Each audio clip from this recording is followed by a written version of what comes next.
તો કચ્છમાં નકલી ઈડી અધિકારીની રેડ મુદ્દે ભાજપ આપ સામસામે ગૃહમંત્રી હર્ષ સંઘવીના આક્ષેપ પર ઈસુદાન ગઢવીના પ્રહાર. ઈસુદાને નકલી ઈડીના અધિકારીના ભાજપ નેતા સાથે ફોટો પોસ્ટ કર્યા છે. ભાજપના સાંસદ સાથેના ફોટો પોસ્ટ કરી સવાલ ઉઠાવ્યા છે. આરોપીઓના પોલીસ સાથેના ફોટા પણ પોસ્ટ કર્યા છે. તો હવે ઈડી નકલી અધિકારી જે ઝડપાયા હતા તેને લઈને રાજકારણ ગરમાયું છે અને એક પછી એક આરોપ પ્રત્યારોપ થઈ રહ્યા છે. તો ઈસુદાન ગઢવીએ પણ જે નકલી અધિકારી ઝડપાયા તેની સાથે ભારતીય જનતા પાર્ટીના નેતાનો જે ફોટો છે તે સોશિયલ મીડિયા ઉપર ટ્વીટ કર્યો છે.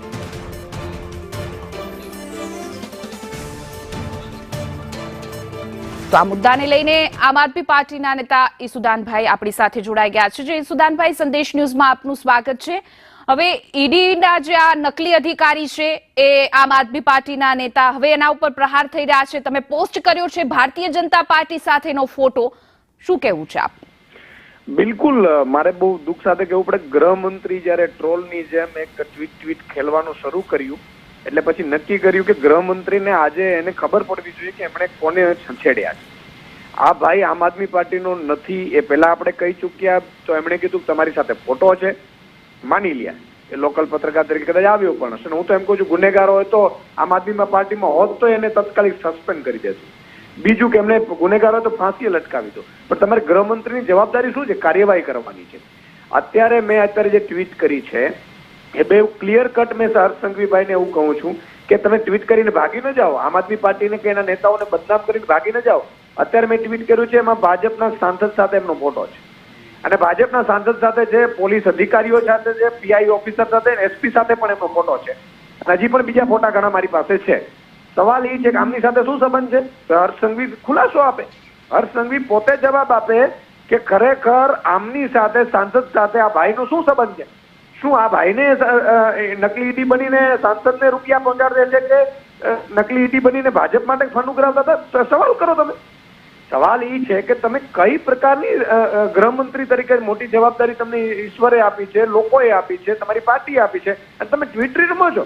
તમારે તો ખરેખર ડીજીપી સાથે મિટિંગ કરીને આનો ખુલાસો કરવો જોઈએ. નકલી પીએમઓ, નકલી સીબીઆઈ, નકલી ઈડી, નકલી કચેરી, નકલી પોલીસ અધિકારી, નકલી આઈએસ, આઈપીએસ પકડાય છે, અતિ હત્યાઓ થાય છે, બેફામ ગેંગરેપો થાય છે, દીકરીઓ સુરક્ષિત નથી. આના માટે તમારે કામ કરવું જોઈએ.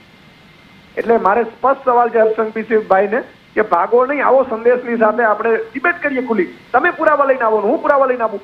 નહીં તો બીજી વાર આવી રીતે ટ્વીટ રમવાનું બંધ કરી દેજો, પાર્ટીને બદનામ કરવાનું બંધ કરી દેજો. તમે ગૃહમંત્રી છો, તમારું કામગીરી આ પાર્ટીને બદનામ કરવાની નથી. અમારે પાર્ટીમાં જો કોઈ હોય એવો ગુનેગાર તો હું તમને કહું છું, હું સામે લઈને કમલમે આવીને મૂકી જાઉં તમને. આમ આદમી પાર્ટી છે, આ ભાજપ નથી કે 6000 કરોડનું કૌભાંડ કર્યા પછી તમે એને સસ્પેન્ડ નથી કર્યો. 6000 કરોડનું કૌભાંડ કર્યા પછી પણ CR પાટીલ એમને એવોર્ડ આપે છે, હર્ષ સંઘવી એમને એવોર્ડ આપે છે, એમને મંત્રી એવોર્ડ આપે છે. આ આમ આદમી પાર્ટી છે, ભાજપ નથી. જી બેન. જી સુદાનભાઈ, અમારી સાથે જોડાવા બદલ આપનો આભાર. તો આપણી સાથે ભારતીય જનતા પાર્ટીના પ્રવક્તા યજ્ઞેશભાઈ દવે જોડાઈ ગયા છે. જે યજ્ઞેશભાઈ, હવે આમ આદમી પાર્ટીના જે આરોપ ફોટા વાયરલ થયા કે ઈડીના જે નકલી અધિકારી છે એ આમ આદમી પાર્ટીના નેતા છે, એ તેનો કાર્યકર્તા છે, પરંતુ હવે ઈસુદાનભાઈએ ફરીથી સોશિયલ મીડિયા ઉપર ફોટો વાયરલ કર્યો છે અને એમાં ભારતીય જનતા પાર્ટી સાથે આ અધિકારી દેખાઈ રહ્યો છે નકલી. ભારતીય જનતા પાર્ટી સાથે અધિકારી નકલી દેખાઈ રહ્યો છે. એમનો એ કાર્યકર્તા છે, એમનો મહામંત્રી છે. એ કોઈ ભારતીય જનતા પાર્ટીનો કોઈ કાર્યકર્તા નથી કે ભારતીય જનતા પાર્ટીનો કોઈ પદાધિકારી નથી.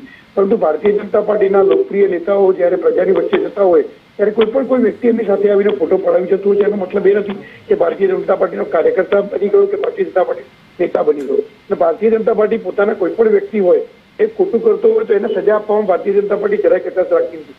પરંતુ મારે આમ આદમી પાર્ટીને એ કહેવું છે કે જયારે વ્યક્તિ પોતે કબૂલ કરે છે કે હું આમ આદમી પાર્ટીનો મહામંત્રી છું, વ્યક્તિ પોતે કબૂલ કરે છે કે હું આમાંથી કમાઈ અને આમ આદમી પાર્ટીને ભાગ આપતો હતો, ત્યારે એમને ઈસુદાનભાઈને એ કહ્યું છે કે લાજવાની જગ્યાએ તમે ગાજો છો, તમે કમલમ ઉપર આવીને મૂકી જવાની વાત કરો છો. કમલમ પર તો તમને પ્રવેશ બંધી છે. ગાંધીનગરની અંદર તમને જે નાકાબંધી ફરમાવેલી છે, કારણ કે તમે કઈ હાલતમાં કમલમ ઉપર પકડાયા હતા એ આખી દુનિયા જાણે છે. એફએસએલના રિપોર્ટમાં આવેલું છે કે તમે કઈ હાલતમાં પકડાયેલા છો. એટલે અત્યારે તમે કઈ હાલતમાં બોલી રહ્યા છો એનું તમને ભાન હોવું જોઈએ. એના તમારો નેતા પકડો છે, એનો ખુલાસો કરો, પછી બીજી વાત કરો. ભારતીય જનતા પાર્ટી તો સજા આપવા માટે ક્યારેય કચાશ રાખી નથી. પરંતુ તમે તમારા નેતાને શું કરો છો એ વાત કરો. તમારા દિલ્હીના નેતાઓ ત્યાં લીકરના ગોટાળા કરે અને એમાં ભાગ બટાઈ લે અને એની અંદર પણ પુરવાર થાય અને એમાં જેલમાં જાય અને તો તમે ત્યારે લાજવાની જગ્યાએ ગાજો છો. મહેરબાની કરીને શરમ કરો, શરમ. અને તમે આવી પાર્ટીઓ લઈ અને પાછા ઇન્ડી ગઠબંધનમાં જોડાવ છો અને ઇન્ડી ગઠબંધનના બધા નેતાઓ આવા છો તમે લોકો. મને ખબર નથી પડતી ગુજરાતની અંદર કે ઈસુદાનભાઈને કે આ જયારે વ્યક્તિ પકડાય છે વ્યક્તિ પોતે કબૂલાત કરે છે અને છતાં ઈસુદાનભાઈ શાંતિ કાઢીને બોલે છે. જી યજ્ઞેશભાઈ, અમારી સાથે જોડાવા બદલ આપનો આભાર. વધુ વિગતો સાથે અમારા સંવાદદાતા પ્રતિક લાઈવ જોડાઈ ગયા છે. જી પ્રતિક, હવે આમાં ફોટાવાળું યુદ્ધ શરૂ થઈ ગયું છે. ઈડી ના જે નકલી અધિકારી છે તો આપ કહે છે કે ભાજપનો કાર્યકર્તા છે અને ભાજપ કહે છે કે આપના નેતા છે. હવે આમાં યુદ્ધ છેડાઈ ગયું છે. ફાલ્ગુની છેલ્લા કેટલાય સમયથી રાજ્યમાં નકલીનો દોર ચાલી રહ્યો છે. થોડા સમય પહેલા કચ્છમાં જ એક નકલી ઈડી ઓફિસર ઝડપાયા હતા, તેમની ટીમ ઝડપાઈ હતી અને ગુજરાતના ગૃહમંત્રી હર્ષ સંઘવીએ ગઈકાલે ટ્વીટ કરીને કહ્યું હતું કે આ જે નકલી ઈડી ઓફિસર છે તે આમ આદમી પાર્ટીનો નેતા છે અને તેના જવાબમાં આમ આદમી પાર્ટીના પ્રદેશ પ્રમુખે ટ્વીટ કર્યું હતું કે આ જે ઈડીનો ઓફિસર હતો અને જેનો આપનો નેતા ગણવામાં આવે છે તેણે 1 ઓક્ટોબર 2023ના રોજ રાજીનામું આપ્યું છે. તેનો પાર્ટી સાથે કોઈ જ લેવા દેવા નથી અને આમ આ બાદથી રાજકીય યુદ્ધ શરૂ થયું છે, કારણ કે હવે બંને પાર્ટીઓ છે તે એકબીજાના નેતાઓ ઉપર આક્ષેપ પ્રતિ આક્ષેપ કરી રહ્યા છે કે આ જે આરોપીઓ છે તે તમારી પાર્ટી સાથે જોડાયેલા છે. ગઈકાલના ટ્વીટનો જવાબ આમ આદમી પાર્ટીના પ્રદેશ પ્રમુખ ઈસુદાન ગઢવીએ આપ્યો હતો અને તેમણે સ્પષ્ટ કહ્યું છે કે બીજેડ ગ્રુપનો જે ભૂપેન્દ્રસિંહ ઝાલા ફરાર આરોપી છે તેના નેતા ગૃહમંત્રી સાથેના ફોટા છે, તેમની સાથેના ફોટા છે.